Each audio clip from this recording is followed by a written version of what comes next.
Matei Wiśniek, en français Matei Wiśniek, auteur, roman, d'expression française, double nationalité, double identité entre la France et la Roumanie depuis 30 ans.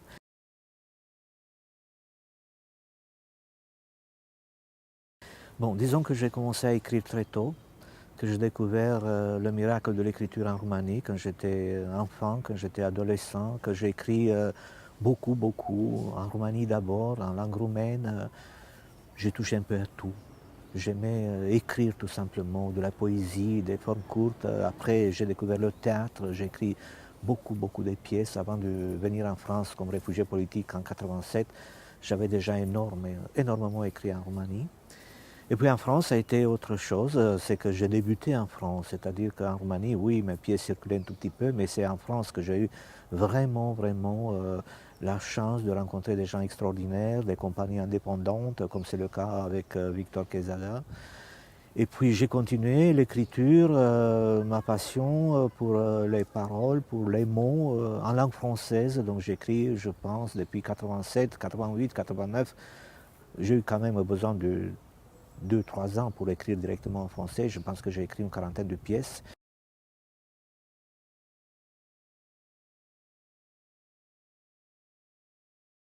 Double identité, comme je disais.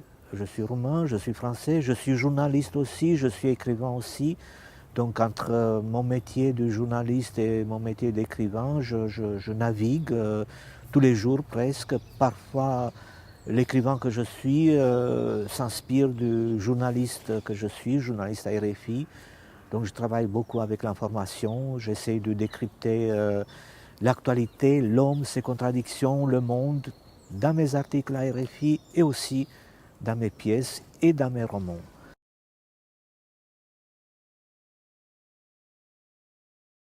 J'écris toujours mes romans en langue roumaine, mes pièces en langue française. J'ai presque besoin des deux langues pour me retrouver.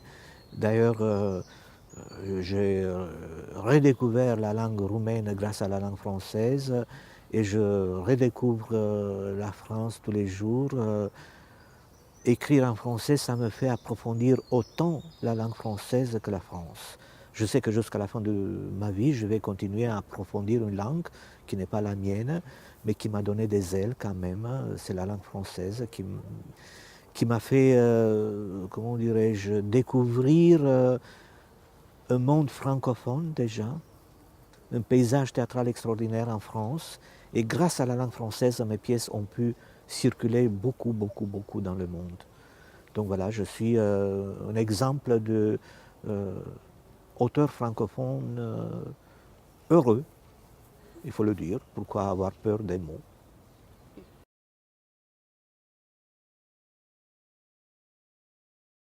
Déjà que j'ai vécu en Roumanie cette expérience de l'utopie communiste quand j'étais jeune, voilà, j'ai été d'une certaine manière sujet d'endoctrination, d'endoctrinement. J'étais sincèrement convaincu quand j'étais voilà, enfant que je vivais dans le pays le plus beau du monde, le plus riche, qui avait l'avenir le plus radieux, le plus lumineux. J'ai connu donc cette musique du pouvoir qui nous hypnotisait d'une certaine manière. La force de l'idéologie et surtout la force de la mécanique du lavage des cerveaux. C'était quand même extraordinaire de découvrir à quel point il y avait un décalage énorme à cette époque-là, dans les pays de l'Europe de l'Est, dans les pays totalitaires, dans le communisme d'État que j'appelle, voilà comme ça, un décalage énorme entre la parole et la réalité. Tout ce que le régime nous racontait, tout ce que les profs nous racontaient, tout ce que la presse nous racontait, les grandes cérémonies où il y avait des milliers de gens invités à saluer le président, le parti, chanter des chants révolutionnaires, fantasmer sur l'avenir, ça c'était un aspect, un peu de théâtre, même plus, même une forme de mascarade sociale. Et à côté, je voyais la pauvreté, des gens qui faisaient la queue pendant des heures pour s'acheter un kilo de viande ou un paquet de beurre ou un peu de lait. Et, et c'était l'humiliation de tout un peuple devant un président qui était totalement, disons, détaché de la réalité, qui en plus bâtissait au milieu de Bucarest, rasé d'un tiers, un palais gigantesque qu'il voulait que ce soit son Versailles à lui. Un palais aussi grand que le Pentagone à Washington. Donc, ce sont des fragments de réalité, de douleur qui m'ont poussé à écrire un peu plus tard une pièce qui est une comédie sur, en effet, le lavage de cerveau. C'est cette réalité vécue qui m'a fait ensuite à garder une distance par rapport à toutes les idéologies. Parce que pour moi, c'est tellement facile de proposer des solutions à travers les bonnes paroles, des belles paroles par exemple. Il y a un gourou qui arrive devant toi et qui te dit « J'ai une solution, bougez pas, je sais ce qu'il vous faut, je sais comment il faut vous organiser, croyez-moi, je peux résoudre tous vos problèmes, il faut seulement suivre ma voie. » C'est un peu comme ça que ça se passe dans toutes les idéologies et aussi dans les idéologies marquées par la religion. Il y a quelqu'un qui vient vous dire « j'ai une solution scientifique pour résoudre vos problèmes » ou « j'ai une solution qui vient d'en haut, qui m'a été révélée pour résoudre vos problèmes ».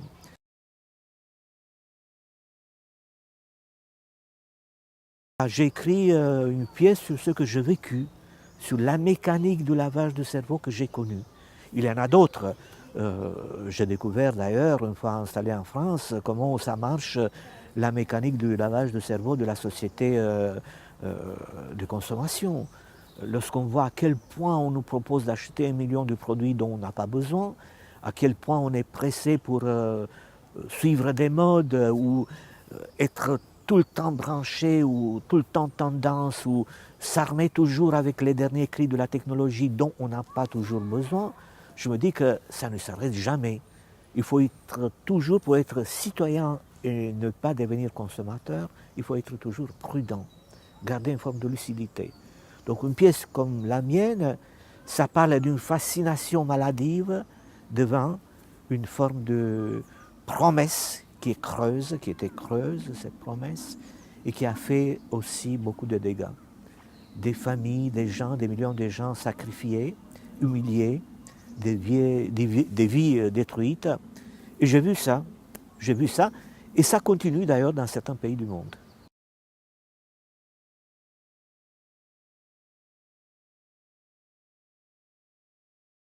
Oui, absolument. Il y a d'ailleurs cette réplique dans ma pièce. Les malades mentaux, à la fin, pour se rassurer, commencent à crier « Staline n'est pas mort ». D'ailleurs, ceux qui les manipulent, le personnel de l'hôpital, voilà, les encourage à crier « Staline n'est pas mort ». Voilà. Parce que c'est rassurant parfois, savoir que le père des peuples n'est pas mort, qu'il a un pouvoir qui vieillit, qui veille, qui... Aujourd'hui, nous vivons une époque où le mythe de l'homme fort revient. On le voit en Russie, on le voit en Turquie, on le voit maintenant dans d'autres pays comme voilà, le Brésil. Le mythe de l'homme fort, c'est étonnant comme ça revient après l'échec de la démocratie dans certains pays. Dans certains grands pays. En Chine, on a à nouveau le mythe de l'homme fort. Par exemple, Xi Jinping, il est parti pour être président pour toute la vie, séparé avec Poutine, Vladimir Poutine. Il a été président, après Premier ministre, encore président, encore Premier ministre. Après, il a renoncé totalement, même au simulacre de la démocratie. Président à vie. En Turquie, il y a 15 ans, la Turquie était donnée comme un exemple de réussite en ce qui concerne ce rapport entre démocratie et culture musulmane. Voilà, c'était le premier pays musulman où la démocratie avait la chance de réussir. c'est pas pour rien que la Turquie frappait aux portes de l'Europe et on avait commencé des négociations sérieuses pour l'entrée de la Turquie en Europe. Et non, voilà, il y a Erdogan qui vient avec une nostalgie ottomane, impériale, et ça recommence. Président à vie. Et tout ça après un cycle de triomphe de la démocratie, parce que au moment de la chute du communisme, du communisme d'État dans les pays de l'Europe de l'Est, il avait par exemple cette conviction que rien ne pouvait plus s'installer ou arrêter la démocratie dans le monde. C'était gagné, la démocratie devait gagner des territoires de plus en plus grands, et c'était parti sur une quinzaine d'années du triomphe de la démocratie. J'ai vécu ça, cette époque-là, après la chute du communisme, avec l'intégration des pays de l'Europe de l'Est dans l'Union européenne. Et peu à peu, voyons que cet idéal commence à s'effriter où il a des échecs dans beaucoup de pays. Donc voilà, ma pièce, si vous voulez, d'une certaine manière, elle est rattrapée par l'actualité politique, par une réalité, parce qu'on voit en ce moment que la démocratie est en recul. Il est contesté même en France. On a eu un débat extraordinaire d'ailleurs sur comment réinventer la démocratie. Est-ce qu'il faut réinventer totalement, partiellement? Il faut renoncer à la démocratie représentative pour passer à la démocratie directe. Mais c'est quoi ça, la démocratie directe? Est-ce qu'elle peut marcher? La démocratie directe sans intermédiaire, est-ce qu'elle peut marcher? C'est un débat extraordinaire. Je suis d'ailleurs content que j'ai assisté à ce débat. Mais ça prouve que les gens ressentent, même dans les grands pays à grande tradition démocratique, une frustration. Ça ne marche pas automatiquement. Et on a la preuve que la démocratie, c'est quelque chose de très fatigant. Il faut réfléchir tout le temps, il faut se battre tout le temps, discuter tout le temps, accepter des débats en contradictoire, voilà, tout le temps. Tandis que d'une certaine manière, là je rigole, bien sûr, j'exagère, l'autoritarisme, c'est tellement calme. Voilà, il y a un seul pouvoir, un seul parti, une seule direction. Les gens sont très souvent déçus, mais au moins ils savent qu'on ne peut rien faire, alors on s'occupe d'autre chose. Je me rappelle moi-même à quel point en Roumanie, lorsque j'étais jeune, on savait que ce n'était pas possible de s'opposer au pouvoir totalitaire, alors on faisait quoi? On cherchait ailleurs les réponses, dans les lectures, dans la littérature, dans les arts. La vie politique, c'était zéro énergie, ou zéro énergie investie dans l'espace public. Toute l'énergie était investie dans des espaces, de refuge. Je pense que c'est important que Victor et sa compagnie jettent un nouveau regard sur cette pièce. J'espérais que, voilà, qu'elle soit vaincue ou délogée par la réalité, qu'elle devienne une pièce de musée, mais non, il est encore une pièce de théâtre vivante.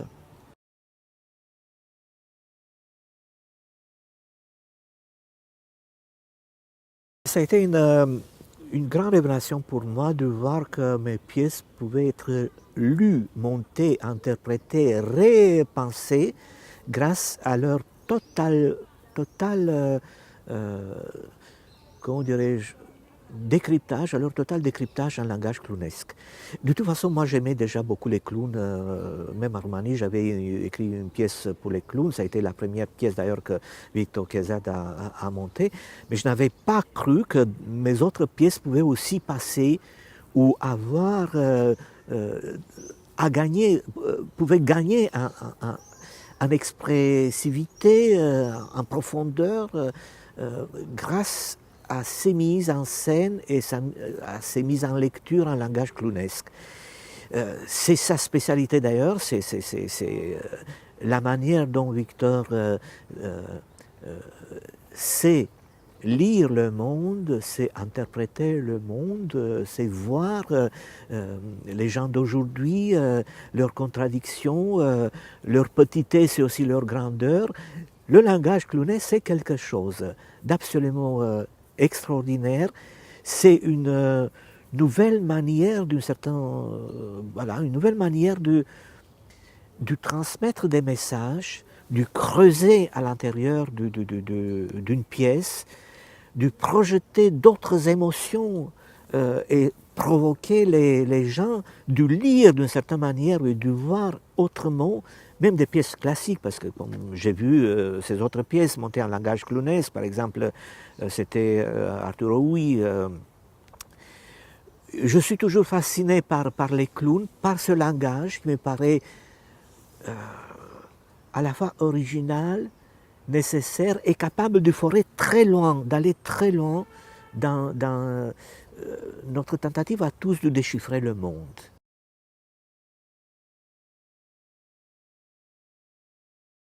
Le public est lui aussi très vite ébloui, conquis, parce que d'une certaine manière, on est tous un peu les marionnettes, les clowns tragiques d'une société qu'on ne comprend pas vraiment. Et très souvent, dans ce monde, les bouffons qui servaient autrefois les rois sont devenus aujourd'hui les rois du monde. On voit des bouffons, des clowns tragiques un peu partout à prendre le pouvoir. Le bon vieux clown d'autrefois qui était gentil, généreux, qui nous faisait rire en pleurant et pleurer en riant, il a été délogé par d'autres clowns cruels, cyniques, qui dirigent en ce moment des pays importants et qui essayent d'imposer une nouvelle ordre mondial en langage clownesque tragique. Donc voilà comment ces deux mondes, il y a un renversement entre le vieux bouffon, le fou du roi qu'on appelait autrefois, qui servait le roi et qui avait un rôle extraordinaire parce qu'il était parfois le seul à avoir le droit de dire la vérité, de se moquer du roi, d'avoir plus de liberté que les autres. Être clown, bouffon, autrefois, c'était assumer des espaces de liberté. Et maintenant, les clowns tragiques ou les bouffons tragiques qui ont pris le pouvoir détruisent la liberté. Silvio Berlusconi en Europe, ça a été un bouffon tragique. Je pense maintenant à Donald Trump, c'est un bouffon du monde contemporain, impensable, même pour l'histoire de la démocratie américaine, il y a 5 ans. Et voilà pourquoi je pense que sa méthode pour déchiffrer le monde, pour nous expliquer, nous raconter le monde et faire du théâtre, c'est à la fois d'un grand courage, d'une grande beauté et comme toujours chez lui, d'une grande poésie. Or la poésie, c'est une manière de comprendre le monde. C'est un instrument pour aller plus loin dans ce que nous devons faire tous, nous comprendre et comprendre le monde où nous vivons.